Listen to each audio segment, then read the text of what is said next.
Ashamaa akka fuudhee jalatamtoota kabajamtoota hordoftoota chaanaalii kootii akkam jirtu nagaa jirtu nagaa kootii galata waaqayyoo baga nagaa taatanii har'as viidiyoodhaan dhufeen jira akka jaallattanis abdiin qabaa xiqqoo isheerraa akka bartan jechaadha. Viidiyoon har'a hunduma keessan shamarran keessa to'achuudha baay'isee isin ilaallata warra jaalallee hin qabne yookaan immoo warra abbaa manaa hin qabne jechaadha. Namoota baay'ee amala tokkotu na qunnamee jira jechuudha. Yeroo jalqabaatiif gara chaanaalii kanaa kan dhuftan subscribe gochuudhaan maatii akkasumas mallattoo bilbilaa gadhiisuudhaan yeroo hundumaa viidiyoon hojjetaman akkasiin bira ga'u godhuu hin dandeessanii. Wanti na qunname maalidha seetan amala shamarranii jechaadha. Baay'een keessaan oduma heerumuu barbaadan yookiin immoo odoo jaalallee qabachuu barbaadan waan akka bilbinnaa isinitti fakkaate jechuudha. Riyaa qabachuun yookiin immoo heerumuu abbaa manaa godhachuun akka bilbinnaatitti ilaaltanii gaafa namni abbaa manaa qabattee heerumteetta yookaan jaalallee qabatteetta gaafa jedhan isin gaafatan haaraan waan akkasiin beeku ምናምን አወሬታን jechuudha. Isinii fayyaada xiqqoo ishee qaba maal seetanii ሲጀመር bilbinnaa osoo ta'ee ture jechaadha. Wanti waaqayyo uume kamiyyuu bilbinnaan qabu jechuudha. Bilbinnaa kan ta'u yookiin safuu kan ta'u maal akka ta'e beektanii gaafa abbaa manaa keessan dhiistanii dhiira biraa waliin wanta addaa raawwatan yookiin immoo haadha manaa keessan dhiistanii dhiira dubartii biraa waliin shamarree biraa waliin wanta addaa raawwatan inni bilbinnaa safuu jedhama jechuudha. Sanirraa kan hafe normaaluma jaalallee qabachuunis abbaa manaatti heerumuunis omaa wanti bilbinnaa godhata kun jiru jechuudha. So ጓደኛን ተየታ ከብያ አረባቲ ተነቁና አማሞ እርገና ሲተ ዱፌት jechuudha. Nama sadi nama afur akka waan nama amala akkasii qabu ara maalitti godha kophumaa koo maafin of naxaqa akkas samu fakkeenya freedom koo maafin dhaba akkana hin jedhama. Waggaa 40 guutuu qofaa kee teessee freedom koo maafin dhaba jetta ammas waggaa 40 olee erga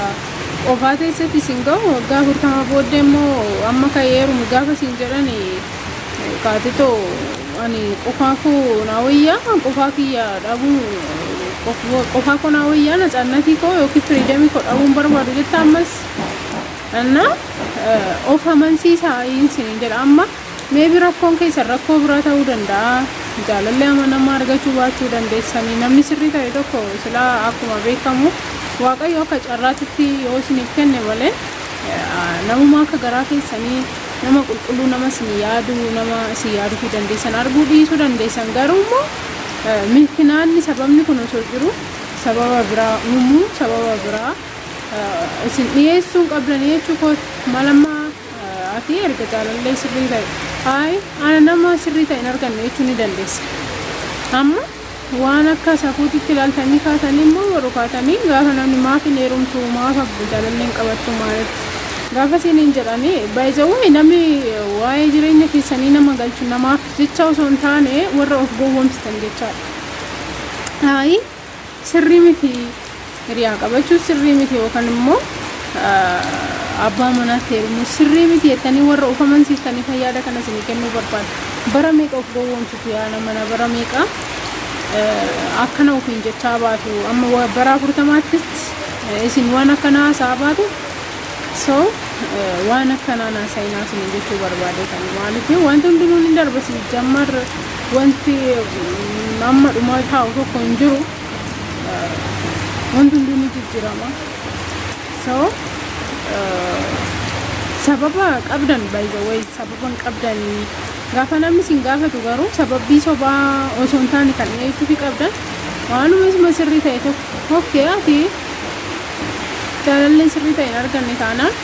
ani nama sirrii ta'e nama naaf ta'u tokko hin arganne jechuun ni dandeessa. Homaa wanti si giddisee ta'u yookiin giddiidhaan ammantana ati qabachuu qabda siin jedhee si qabsiisu tokko hin jiru.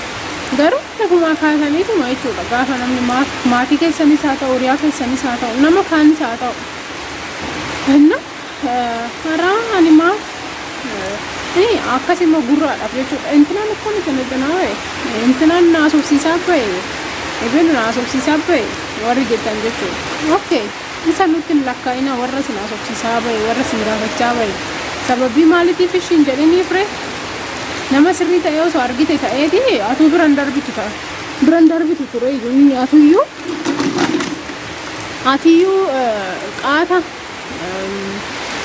jaalallee akkasiif ta'uuf murteessita ture jecha garuu sababii maybe nama sirrii ta'uu dhiisuu danda'a namni si gaafate sun jechuudha sababbii sanii jettee nama san tolee hin jenne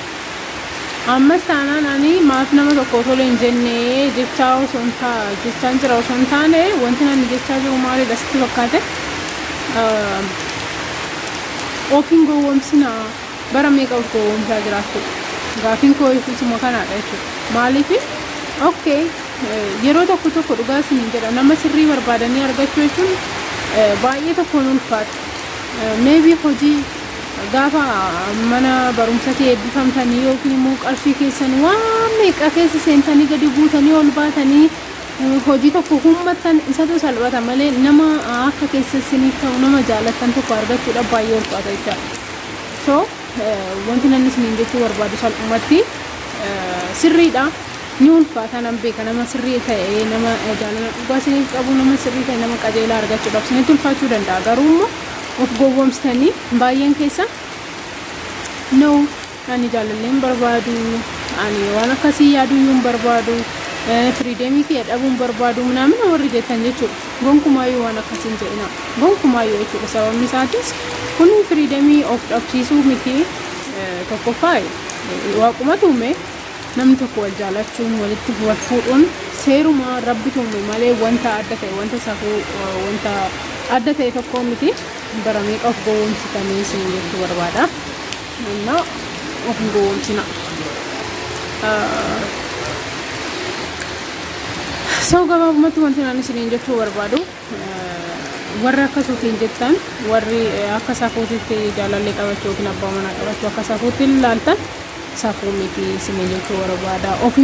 akka safuun taane bazawaa isin wallaaltanii osoo hin taane of gowwoomsitanii nama biraallee nama isin gaafachaa jiru san gowwoomsuu barbaadu so kun sirrii miti isiniin jechuu barbaadaanis sanarraa kanaaf immoo waaqayyo nama amanamaa nama akka garaa keessanii nan beekaan baay'ee nama nan hubadhasi namni sirriin taane dhiirti keessattuu amanuudhaaf baay'ee isinitti ulfaata dhugaa isiniin jedhani rabbi darbeeti baay'isee darbeeti dubartiin dhiira gantu dhiirri garuu dubartii baay'isee hin gana jechuudha kanaafiyyuu nan hubadha jechuudha shamarran jireenya akkamii laayifii akkamii akka dabarsan maaliif jaalallee yookiin abbaa manaa osoo ittiin hormiin sababii maaliif akka turan tokkoffaa biyya arabaati inni lammaffaa immoo nama amanamaa ta'e dhabuurraan kan ka'e jechaadha kanuma sababbiin isaa wanta biraatii miti jechuudha sinan hubadha garuu isa of gowwoomsitan isaa sinin jedha nama sirrii ta'e akkuma keessanii barbaadaati waaqayyoon kadhadhaati qabadhaa isiniin jedha hunduma keessa wajjiniin waaqayyoo wajjiniin haa ta'u sinan jaaladha sinan kabaja yeroo jalqabaatiif gara chaanaalii kanaa kan dhuftan subscribe gochuudhaan maatii ta'a nagaan naaf turaa sinan jaaladha